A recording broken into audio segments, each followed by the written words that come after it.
इस वक्त हमारी सहयोगी सुमेरा खान ईरान के तेहरान से हमारे साथ लाइव जुड़ चुकी हैं। सीधे उनके पास आपको लिए चलते हैं। सुमेरा, लगातार कल से बड़ी चर्चा इस बात को लेकर हो रही है कि ईरान ने आखिर ये क्या कर दिया, सीज फायर के दौरान यूएई पर हमला क्यों कर दिया। अब इसका अंजाम भुगतने के लिए क्या ईरान तैयार है, वहां पर किस तरह की बातें आपको सुनने को देखने को मिल रही हैं, इस हमले की क्या वजह बताई जा रही है? कि समीर, ईरान लगातार ये बात कह रहा है और ईरान इस बात पर बिल्कुल अडिग है कि एक वो स्ट्रेट ऑफ हॉर्मूज पर जो अपना नियंत्रण है उसे किसी भी सूरत में खत्म नहीं करेगा। उसे अगर आप क्रॉस करने की कोशिश करेंगे तो वो फिर उसका जवाब पूरी ताकत से देगा। हमारी इसको लेकर जितने भी लोगों से यहाँ बात हुई है वो इस बात को लेकर बिल्कुल स्पष्ट है। और जैसा कि कल भी कोशिश की गई, जब अमेरिकन डिस्ट्रॉयर ने दाखिल होने की कोशिश की और उसे एस्कॉर्ट किया जा रहा था, उस पर ईरान की तरफ से फायर किया गया। दूसरा ये कि ईरान ये भी नहीं होने देगा कि आप किसी और रास्ते से, किसी और जरिए से ओपेक से बाहर निकलकर आप तेल की जो सप्लाई है वो शुरू कर दें, तो फिर स्ट्रेट ऑफ हॉर्मूज पर जो ब्लॉकेड है उसका कोई मतलब नहीं रह जाएगा। तो स्ट्रेट ऑफ हॉर्मूज का ब्लॉकेड भी जारी रहेगा और इसको बाईपास करके कोई और तरीके अगर निकालने की कोशिश होगी तो उसको भी ताकत के साथ ईरान उसका सामना करेगा। तो ईरान अपने इन दो तीन मुद्दों पर बिल्कुल साफ है, ये उसका जरूर कहना है। लेकिन सुमेरा, अमेरिकी पहले ये खबर सामने आती है कि वो अमेरिकी वेसल था जिस पर ईरान ने हमला किया। अमेरिका की तरफ से पहले इस खबर का खंडन किया गया और अब साउथ कोरिया का भी बयान सामने आ गया है कि ये साउथ कोरियन जहाज था जिस पर अटैक हुआ है और ईरान के अटैक के बाद जहाज में आग लग गई है। सवाल सबसे बड़ा यह पैदा होता है कि ऐसे वक्त में जब सीज फायर अभी चल रहा है, दोनों तरफ से बातचीत का रास्ता खुला रखा गया है, तो ऐसे में यूएई पर अटैक के मायने क्या हैं, मतलब क्या हैं? देखिए, जैसा मैंने आपको कहा कि ये यहाँ पर एक आम बात है या इसके बारे में आम चर्चा है कि आप बाईपास शट करने की कोशिश कर रहे हैं कि हम दूसरे रास्ते से तेल निकालेंगे, हम ओपेक से बाहर निकलेंगे। हमने देखिए किस तरह से इसका जरिया निकाला है, तो वो एक बड़ी वजह हो सकती है। हालांकि यहाँ ये भी साफ तौर पर बताया जा रहा है कि सीधा हमला इस वजह से नहीं है कि क्योंकि यहाँ पर जो शिप्स हैं वो निकलने की कोशिश कर रहे थे, इस वजह से हुआ है।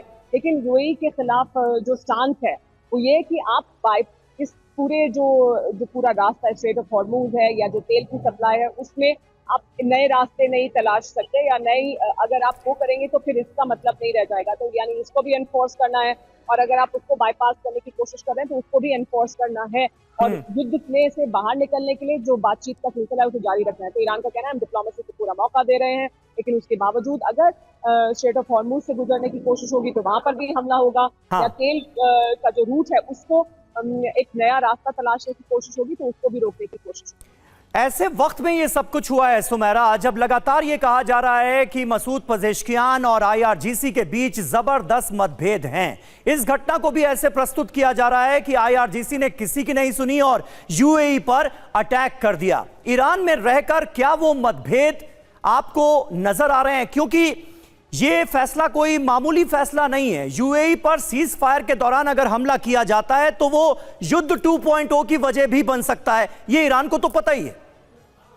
नहीं, देखिए, ये जरूर है कि ईरान में आपको ये सुनने को मिलेगा कि अलग अलग पक्ष हैं कि हम कैसे इस पूरे मुद्दे से डील करें। एक बहुत सख्त रुख अख्तियार करने की बात करता है एक सेक्शन है जो डिप्लोमेसी को ज्यादा तरजीह देता है या उसको मौका देना चाहता है। लेकिन जो यहाँ आकर जो सेंस मिलता है वो ये है कि उसके बावजूद जो आखिरी फैसले हैं उसमें ऐसा नहीं है कि मतभेद है। मतलब आप कोई फैसला अपने आप से ले लें और दूसरा पक्ष उसके साथ ना हो और आप उसको इन्फोर्स कर लें, ऐसा नहीं है।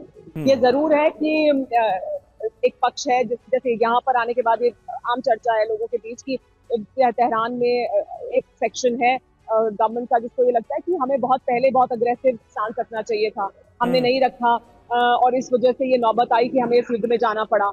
लेकिन अब जो सेक्शन ये कहता था कि देखिए हम डिप्लोमेसी या बातचीत को ज्यादा तरजीह देते हैं या इससे पहले से भी हमने बहुत सख्त रुख अख्तियार नहीं किया है और इस वजह से जो युद्ध है वो आ गया है। तो ये अलग अलग सेक्शन हैं जरूर जिनके बीच में किस तरह का स्थान पहले ईरान का होना चाहिए था या अब कैसे आगे जारी रखा जाए उसको लेकर एक चर्चा, एक डिबेट है।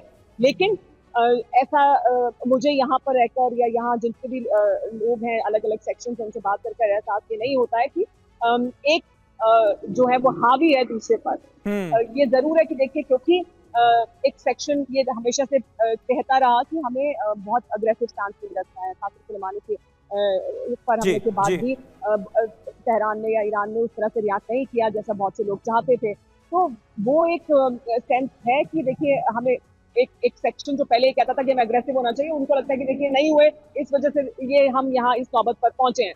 लेकिन वहीं पर फिर दूसरा सेक्शन, लेकिन वो चर्चा पहले थी। अब जो स्थिति है उस स्थिति में बहुत साफ है, 2-3 मुद्दों पर वो खासतौर पर स्ट्रेट ऑफ हॉर्मुज उन्हें लगता है कि उनके लिए एक बहुत अहम मुद्दा है, जिस पर कि उन्हें अपना जो सख्त रुख है वो इख्तियार करना चाहिए, रखना चाहिए, और इसमें एक मत दिखाई देते हैं। और अब की जो स्थिति है उसमें हमें अग्रेसिव स्टैंड रखना है अगर हमारे खिलाफ कुछ भी होगा। ये भी ओवरराइडिंग फीलिंग है। ठीक है, भले ही अलग अलग रुख रहे हो पहले, और हो सकता है कुछ अलग रुख अभी भी हो। ठीक है, यानी हॉर्मुज स्ट्रेट को लेकर किसी तरह का कोई समझौता नहीं किया जाएगा। ईरान का रुख बेहद आक्रामक नजर आ रहा है और ईरान अपने इस रुख को, अपने इस नजरिए को मेंटेन करता हुआ दिखता है।